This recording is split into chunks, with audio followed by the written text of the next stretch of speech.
Welcome to your first class. In chapter 1 of this class, the importance of business ethics, we will be discussing about the importance of business ethics. Now, business ethics comprises principles, values, and standards that guide behavior in the world of business. So, what do we mean by principles? What are the specific boundaries for behavior that are universal and absolute?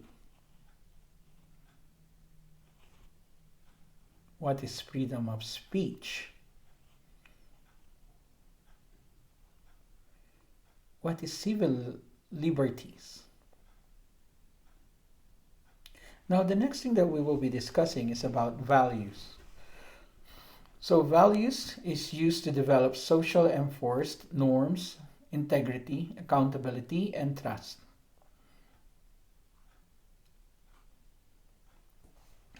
We need to understand that in crisis in business ethics, consumer trust of the business is declining. So, when you are discussing business ethics in your company, if you're working now, if you're working in a company, you will be discussing like, what is really business ethics? How can be my company become an ethical entity or an ethical organization? Is ethics good for business? Or is business good for ethics? So those are the common questions that we will be asking ourselves. So first we have to understand who are the stakeholders? Who are the stakeholders that determine what is ethical and unethical? So we have like around 6. The first one is the investors. Second, the employees. The customers, yes. Interest groups. Legal system and the community. So if you're going to look at this, the way they line it up, do you think it's ethical or unethical? If you're going to look at this lineup, investors, employees, customers, interest groups, legal system, community. So when I'm teaching business ethics, I always teach my students to look for the customers first. Look for what does the customer like? What is the customer's needs?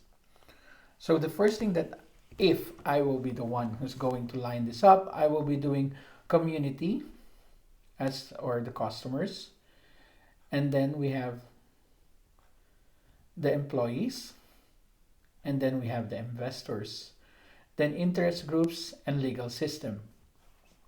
So these are the things that that are stakeholders that determines what is ethical and what is unethical. So later on in this class, we will be discussing about the different the specifics about this stakeholder. Why are they chosen, or why are they stakeholders in this business ethics?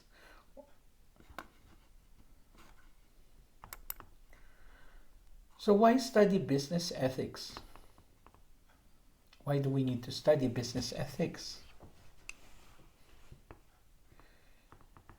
Business ethics, it reports of unethical behavior are on the rise. Okay, so every time we study, if we know business ethics, so we will know what are the unethical behavior, what are good, what are bad in a business or in an organization.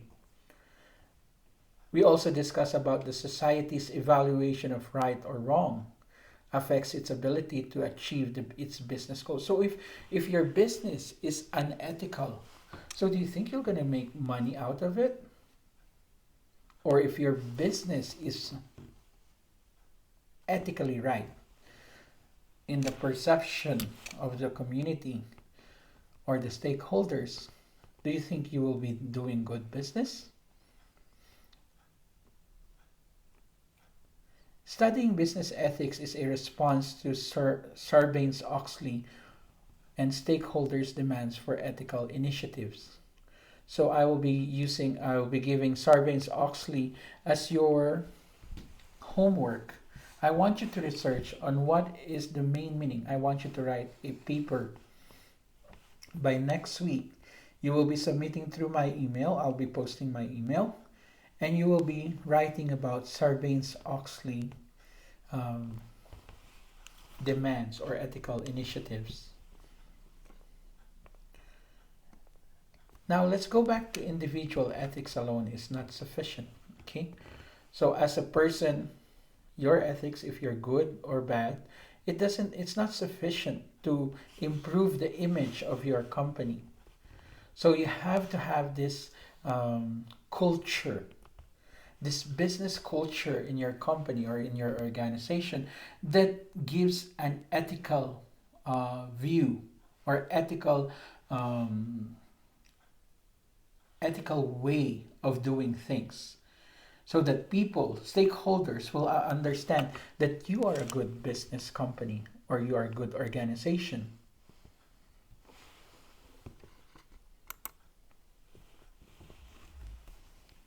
Now, if we're going to discuss about the history of ethical and social responsibility concerns, you will see from 1960s to 2000 there are different ways of defining ethical issues or ethical um, companies or organizations that are ethically right or perceived as ethical. So in 1960s, the most common topics or the most common issues that they're discussing in 1960s are the environmental issues, civil rights issues, increased employers tension, and also rising drug use.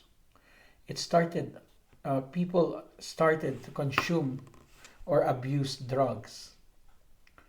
Now in the 1970s, after the technology has been introduced, the development comes. The next topics or concerns that they are focusing is employee militancy. We have already established the unions, human rights issues.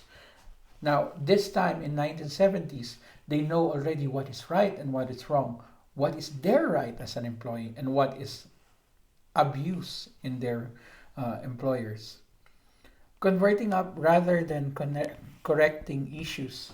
So most of this time in 1970s, a lot of businesses, a lot of companies are experiencing union aggression, picketing. Okay, people are complaining, people are asking for more rights. Now, a lot of disadvantaged consumers are suffering from these issues that they are tackling because of the union picketing, uh, the protests. Sometimes they block the factories. They block the factories from producing. Some of them are walking out so that the factory will be paralyzed with their operation. So, do you think this is a good thing in the company or um, in the employees? Because at this point, you will be looking at it as, does it affect positively or does it affect negatively? So it all depends. For example, I am in a company and I started walking out of my business, okay, walking out of my duties, my work, my job. So paralysis, there will be a paralysis in the operations of these companies. During the 1970s, it's mostly skill. They are developing skills. So skills is not yet readily available to everybody. So once an employee decides to walk out of his or her expertise, then a big paralysis to the company.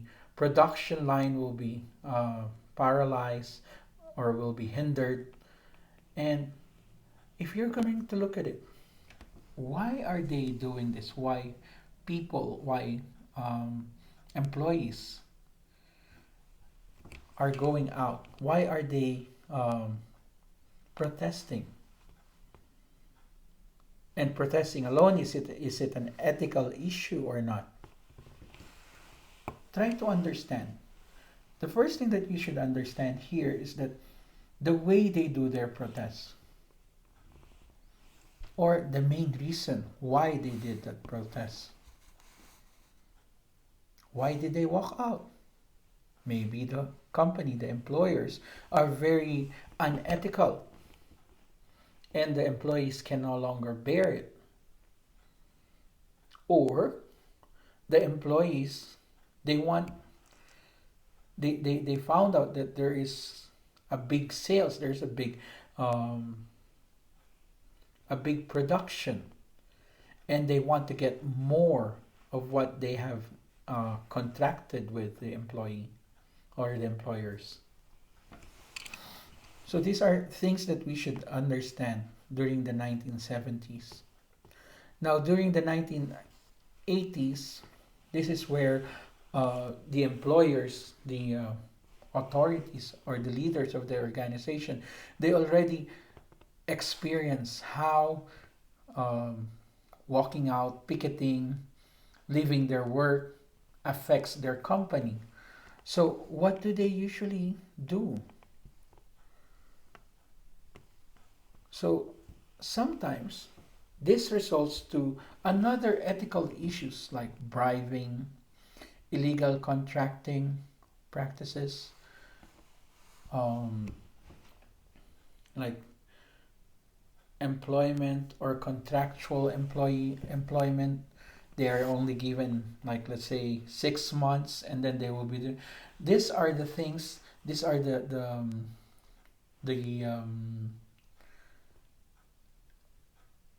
the ethical issues that most of the employees and employers are experiencing during that time in 1980s, because of contractualization, meaning you have only 6 months to work for them.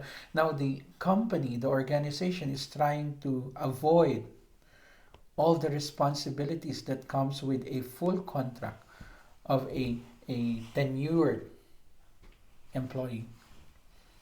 So during the 1980s, there's a lot of issues that are experienced, wherein, because we have a lot of skilled workers, we will be giving you only 6 months, so that after 6 months you can, if you're good or you're not good, we can kick you out of the organization.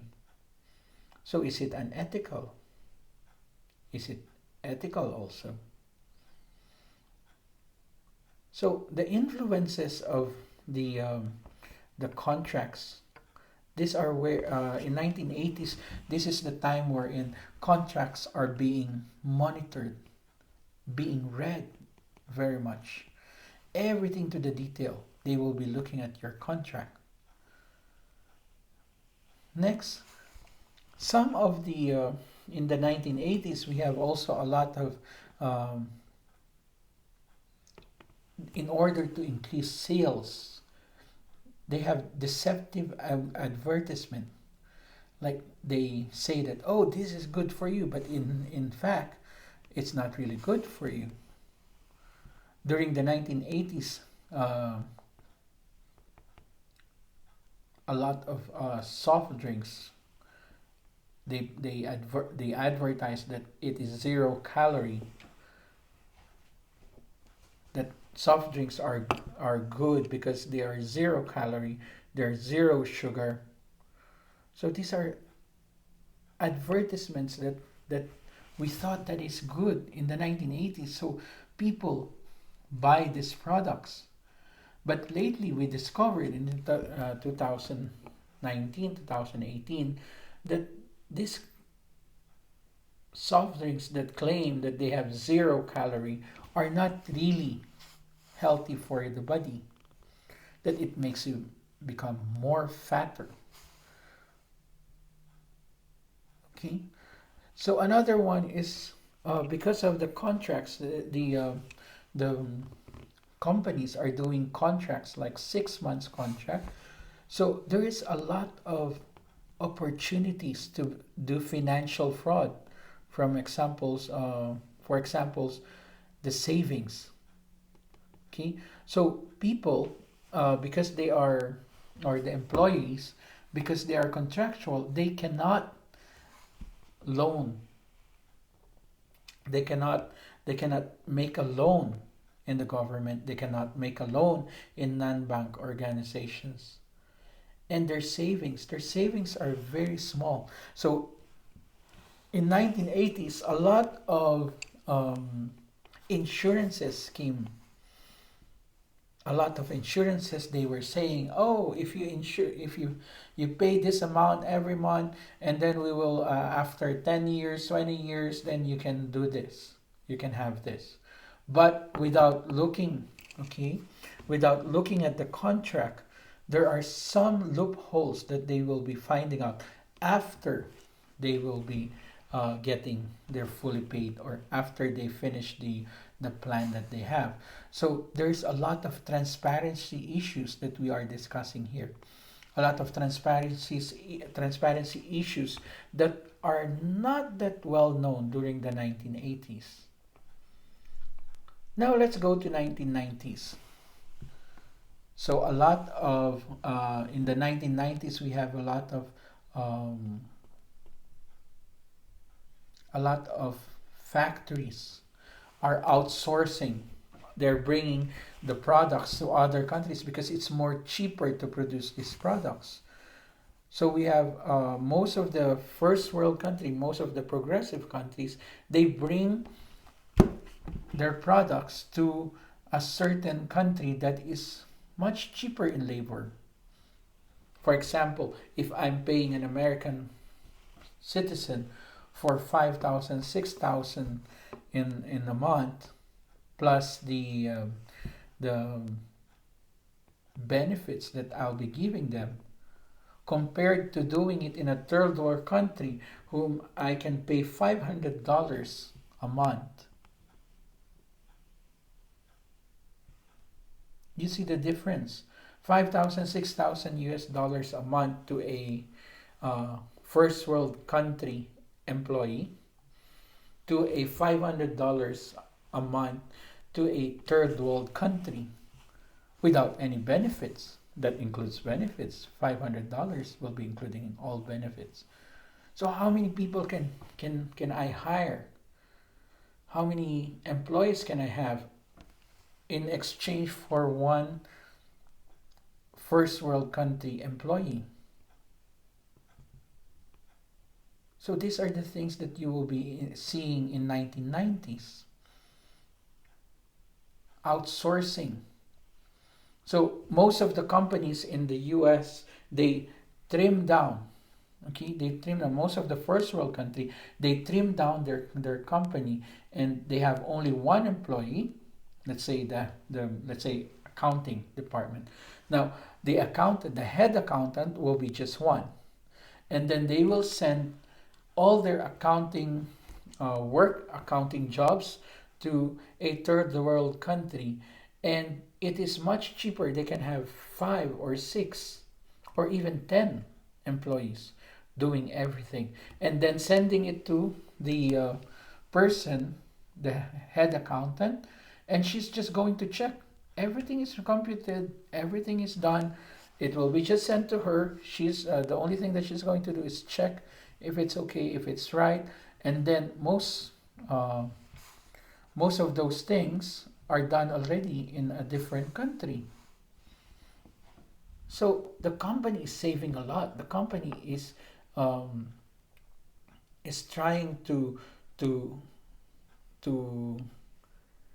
lessen their expenses by outsourcing. So I don't know if it's ethical or unethical for you, depending on your perception if it's unethical to outsource products. Is it unethical or it's ethical? It's for you to decide. Next, rising corporate liabilities for personal damages, for example, cigarette companies. So in the 1990s, okay, most of the cigarettes in 1940s, 1960s, 1970s, 1980s, we didn't know that cigarettes or people just keep on smoking. And in the 1990s, one person sued Marlboro for not putting cigarette smoking is dangerous for your health. He is claiming that he was not informed that cigarette smoking is dangerous for your health. And that person won the case against Marlboro and they paid him a lot for that. So from this time on, you will see all cigarettes or all cigar products. It says there, government warning, cigarette smoking is dangerous for your health. And now they're putting also pictures. Okay, they're putting pictures on their packaging so that people will know that cigarette can cost this amount. So now they're removing the responsibility, the liability of the corporate of the company if they get cancer, if they get this kind of disease. Now another thing in the 90s is the financial mismanagement. Now financial mismanagement or fraud is very rampant during that time. In the 1990s, most of the companies are trying to, because of the contracts, because of the wrong advertisements, there's a possibility that people or the company that is working is there is a big chance for them to do fraud in their finances. There's also big chances wherein the company will lose a lot of money just because they outsource all the product. Also in the 1990s, because of the need for a job, the need for the employee to work, especially in a third world country, they become they become more susceptible to ethical misconduct. They're more susceptible to abuse from their employers because if you don't give what I want, you can be terminated right away. Okay, so these are the things that we experience that was experienced in the year 2000 or year 1990s.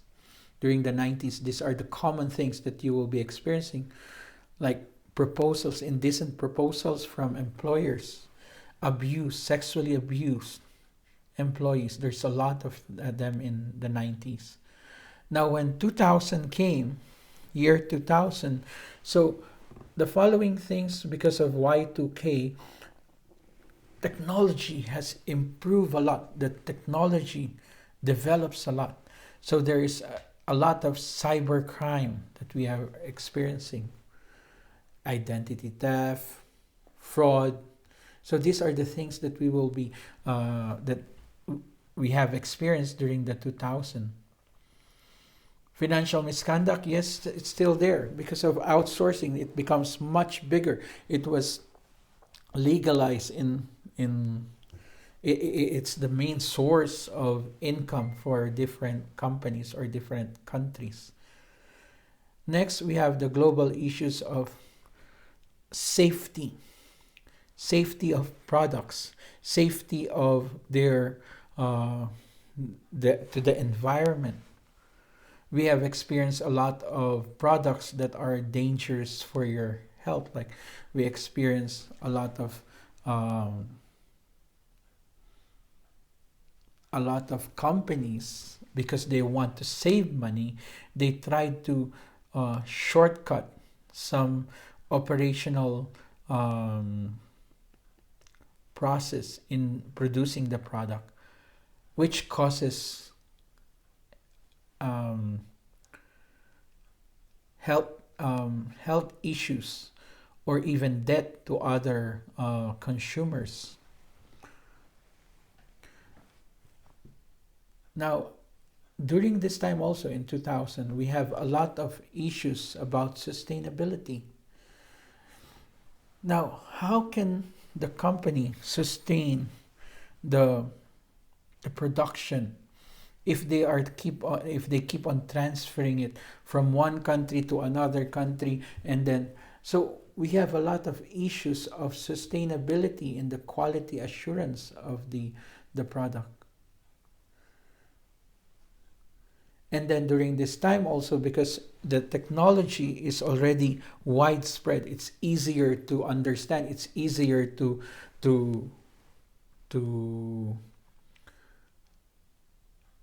put your ideas in the internet, put your business plans in the internet. So we have a lot of issues in the 2000 wherein we have intellectual property theft. So who started who? Who invented who? These are the things that we have to prove, because somebody might say, "Oh, this is my design, and I put it in the internet, and you copied it." So these are the things that we are dealing during the internet or the Y2K or year 2000. So there's a lot of things that we are going to discuss more in our next class. But for now, we will be focusing on this one. Your homework, okay? Your homework, you will be writing a paper, okay? Writing a paper about Sarbanes-Oxley. What is Sarbanes-Oxley? Um, and give your reaction to what is Sarbanes-Oxley um, initiatives, ethical initiatives. Okay, so I'll be getting this one. Your deadline for your um, homework or your paper will be a week upon watching or opening this video. Okay.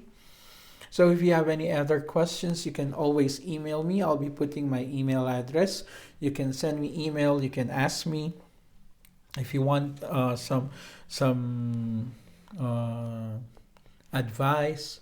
We can always do Google Chat in our forums. So you can also save those questions and we can discuss it during our forums.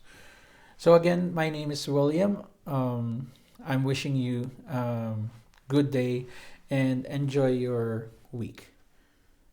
Bye.